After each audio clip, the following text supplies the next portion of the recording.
ও ভাই রে ভাই, কি নিয়ে আসছেন তুফান? দেখুন ভাই, রায়ান রাফি তুফান নিয়ে আসছেন। এমন এমন লুক, এমন এমন সেট তৈরি করেছেন, দেখেই তো তুফান উঠে গেছেন ঢালিউড পাড়ায়। অবশেষে অবশেষে দেখা গেল তুফান সিনেমার সেট এবং গাড়িগুলা। সেখানে 3-4টা গাড়ি এবং অনেকগুলা সেট করা হয়েছে তুফানে। যেন তুফান সিনেমা দিয়ে শাকিব খান নিয়ে আসছেন তুফান। 19 শতকের ছবি এবং 19 শতকের গাড়িগুলো দিয়েই কাজকে আরও এগিয়ে নিয়ে যাওয়া হবে বলে জানান পরিচালক রায়হান রাফি। দেখুন বন্ধুরা, এই সেটের মধ্যে দেখা গেছেন প্রথম নায়ক সালমান শাহ ছবিও, কারণ তিনিও খুবই পপুলার একজন মানুষ।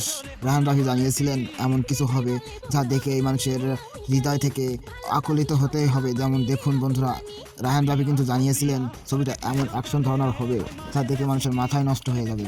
বন্ধুরা, তাহলেই নিয়ে আসছেন রায়হান রাফি তুফান। অবশ্যই তুফান খুবই ঝড় তোলো একটা তুফান হয়ে আসবে নিশ্চয়ই, তা আর জানার বল্লহ রাখছেন না। কারণ দেখুন, এমন এমন সেট তৈরি করেছেন যা দেখে মুগ্ধ হয়ে যাচ্ছে সকল ভক্ত অনুরাগীরা।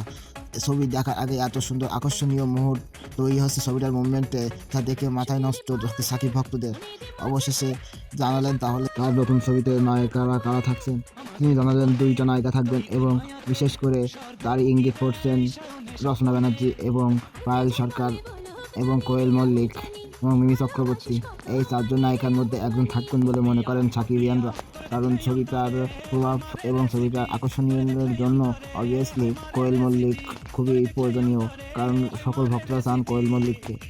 বন্ধুরা, আপনারাও কি আমার মতো একমত হলে কমেন্টে জানাতে পারেন এবং একটি লাইক দিয়ে আমাদের পাশেই থাকবেন। ধন্যবাদ সবাইকে।